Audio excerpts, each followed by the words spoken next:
80 का दशक हम में से कईयों के जीवन का ऐसा गोल्डन पीरियड था जिसके साथ हमारी खूब यादें जुड़ी हुई हैं।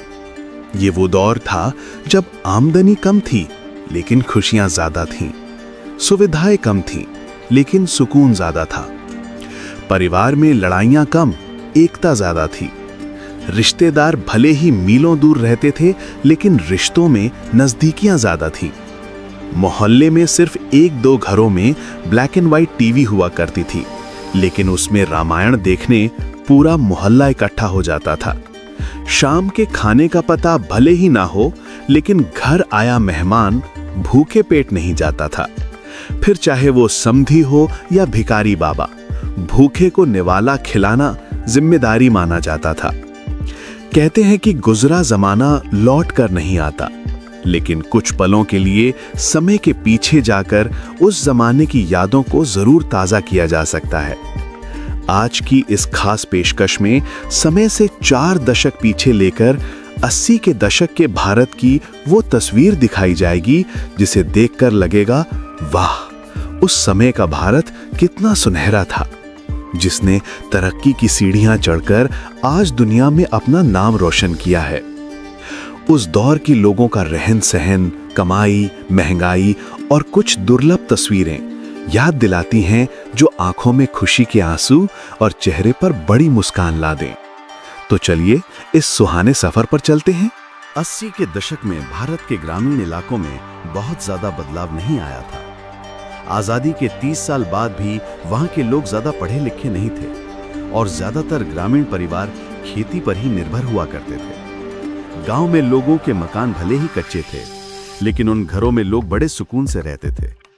आज जब बंगले हैं, तब भी कई लोग सुकून से नहीं रह पाते। उस दौर के कच्चे घरों में खिड़कियों के नाम पर दीवारों में बड़ा सा छेद होता था, जहां से सूरज की रोशनी आकर घर में उजाला फैला देती थी। ग्रामीण बाजारों में लोग छोटी सी दुकान खोल लेते थे, जिसमें रोजाना 20 से 50 रुपए तक का व्यापार हो जाता था।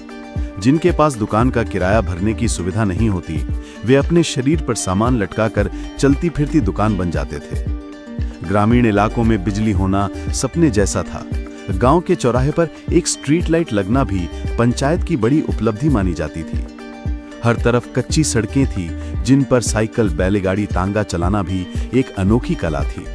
और इन्हीं कच्ची सड़कों के कारण बरसात में लोग काफी परेशान होते थे। उस समय लोगों में अपनापन और भाईचारा बहुत था। लालच नाम की चीज कम ही दिखती थी। देसी खान पान के कारण लोग ज्यादा बीमार नहीं पड़ते थे, और अगर कोई बीमार पड़ भी जाए तो गांव के बड़े बुजुर्ग औषधि देकर चंद घंटों में दुरुस्त कर देते थे।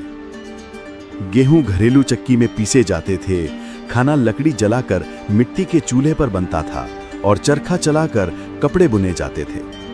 मित्रों, उस जमाने में ना तो इंटरनेट था और ना ही लोगों के पास इतनी ज्यादा जानकारियां थी।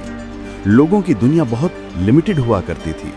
दिल्ली में रहने वाले शख्स को राजस्थान के लोगों के जीवन की खास जानकारी नहीं होती थी, और जो दुनिया की खबरें जानता था उसे गांव का सबसे होशियार माना जाता था। वाकई उस दौर की बात ही अलग थी, क्योंकि तब रिश्तों में प्यार मोहब्बत था, लाज शर्म और लिहाज रखा जाता था। चारों ओर घने जंगल थे और आज की तुलना में लाखों गुना ज्यादा साफ सफाई थी, सड़कों पर भी और लोगों के दिलों में भी। सन 1981 में भारत का साक्षरता दर महज 43% के आसपास था। हालांकि तब लोगों को पढ़ाई की अहमियत और समझ में आने लगी थी, इसलिए सुविधाएं न होने के बावजूद बच्चे सरकारी स्कूल या गली नुक्कड़ के मास्टर जी के पास पढ़ने जाते थे। कोलकाता की तस्वीरों में बच्चे धूप में पुरानी लकड़ी की खटिया पर बैठकर पढ़ते दिखते हैं, और एक दुर्लभ तस्वीर में यूनिफॉर्म पहने स्कूल जाती बच्चियां चूहों को दाना खिलाती नजर आती हैं। वहीं दीवारों पर अंग्रेजी सिखाने के विज्ञापन लगे होते थे। आज फूड और ग्रोसरी डिलीवरी को टेक्नोलॉजी की उपलब्धि माना जाता है, पर यह कॉन्सेप्ट सालों पुराना है।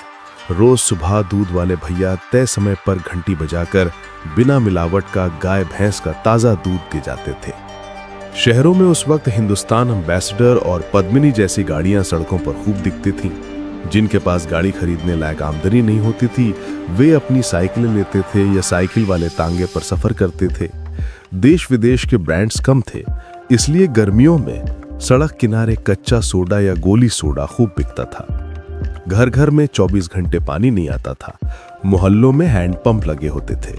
सुबह सुबह गली के नुक्कड़ पर दादाजी लोग अखबार लेकर बैठ जाते थे, क्योंकि देश दुनिया की जानकारी का वही प्रमुख जरिया था।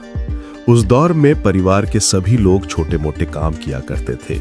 सिलाई, सब्जी बेचना, जूते पॉलिश करना, तांगा चलाना वगैरह। दिखावे का ट्रेंड नहीं था।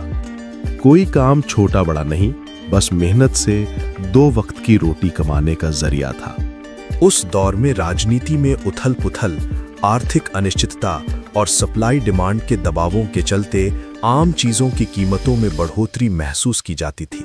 सोना चांदी से लेकर दाल चावल तक के दाम लोगों की चर्चा में रहते थे और सीमित आय में गुजारा करना कई घरों के लिए चुनौती था।